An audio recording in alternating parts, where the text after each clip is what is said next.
কোনো বক্তব্য নাই। তারা মাঠে বলে বেড়াচ্ছে জামাত ইসলামের নেতৃত্বে যদি আগামী দিনে সরকার গঠন হয় সবাইকে বোরকা পড়তে হবে। এই ধরনের কোনো অবস্থা কখনো সৃষ্টি হবে না। সুতরাং আমি মনে করি আপনারা যারা পরাজিত সৈনিক বলতে আমি বলছি বিএনপি, শহীদ জিয়ার বিএনপি এখন আর নাই, বেগম জিয়ার বিএনপি এখন আর নাই, এখন ভাড়াটিয়াদের বিএনপি, মাস্তানদের বিএনপি, ঋণ খেলাপিদের বিএনপি, সন্ত্রাসীদের বিএনপি, চাঁদাবাজদের বিএনপি।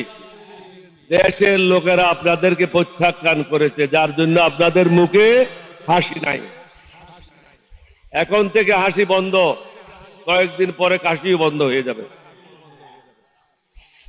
এটার জন্য আমরা দায়ী না, আপনারা নিজেই দায়ী। কারণ আপনারা বলছেন আমাদেরকে সবকিছু করার আগে অনুমতি লাগবে। আপনারা নিজেই বলেছেন, এটা আমরা বলি নাই। আমরা কেন একত্রিত হয়েছি? সবাই মনে করে জামাত ইসলাম মানে মৌলবাদী। একজন আমেরিকান অ্যাম্বাসেডর উইলিয়াম বি মাইলম, তিনি আমার অফিসে আসছিলেন, আমাকে বললেন জামাত ইসলাম তো মৌলবাদী। আমি তুমি ঠিক বলছো, তুমি কি মৌলবাদী না? বলছে না। আমি তুমি মিথ্যা কথা বলছো। তুমি কি তোমার খ্রিস্টানিটিতে বিশ্বাস করো না? বলছে বিশ্বাস করি। তাহলে তোমার খ্রিস্টানিটিতে কতগুলি মূল মন্ত্র আছে না? বলা আছে। তাহলে এগুলি তো হলো মূল মন্ত্র, যারা বিশ্বাস করে তারাই তো মৌলবাদী। প্রত্যেকটা মানুষ মৌলবাদী।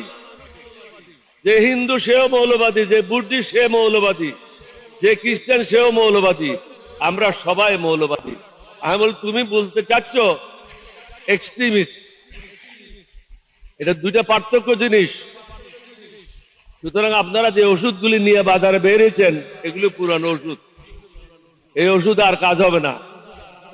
বৈজ্ঞানিক যুগে নতুন নতুন ওষুধের প্রয়োজন। এখন আমার বয়স 87। আমি যদি আমার 27 বছরের ফটো লাগাই দিই বাইরে, মানুষে কি বলবে? বলে তো ওর মাথা খারাপ হয়ে গেছে। এখনকার সাথে যুগের সাথে তাল মিলিয়ে চলেন। আমরা কেন এখানে আসছি? সবাই মনে করে বোধহয় জামাত ইসলাম মানে এখানে সব মৌলানা। মঞ্চে দেখেন শুধু একজন মৌলানার নাম বলছে, আব্দুল হালিম সাহেব। বাকি সব barrister, engineer, doctor. Shafiqur Rahman সাহেব নিজে ডাক্তার। সব শিক্ষিত লোকের সমাগম 11 দলীয় ঐক্য জোট হয়েছে। সুতরাং সমগ্র জাতিকে বলবো, ভুল করবেন না। আমি একজন মুক্তিযোদ্ধা। এটা হলো আমার জীবনের শেষ যুদ্ধ। এই যুদ্ধ হলো সন্ত্রাসীদের বিরুদ্ধে, চাঁদাবাজদের বিরুদ্ধে, মাস্তানদের বিরুদ্ধে, টেন্ডারবাজদের বিরুদ্ধে। মানুষকে জেগে উঠতে হবে। কয়েকটা টাকার বিনিময়ে, মিথ্যা কথার আশ্বাসে জাতিকে বিক্রি করবেন না। বিগত 25 বছর মোদির গোলামি করেছে তারা। মোদির গোলামদেরকে আপনারা ভোট দেবেন না, ঋণ খেলাপিদেরকে ভোট দেবেন না, মাস্তানদেরকে ভোট দেবেন না, সন্ত্রাসীদেরকে ভোট দেবেন না। ভালো মানুষ যারা আছে তাদেরকে ভোট দেবেন, তাহলে সমাজটা ভালো হবে। আপনি একটা হারামিকে ভোট দেবেন আর বলবেন যে সমাজ ভালো করেন, সমাজ কিভাবে ভালো হবে? সমাজ ভালো করার জন্য ভালো লোকদেরকে ভোট দিতে হবে। আমি আর বক্তব্য দীর্ঘায়িত করব না। আশা করি জাতি আমার মেসেজটা পেয়েছে।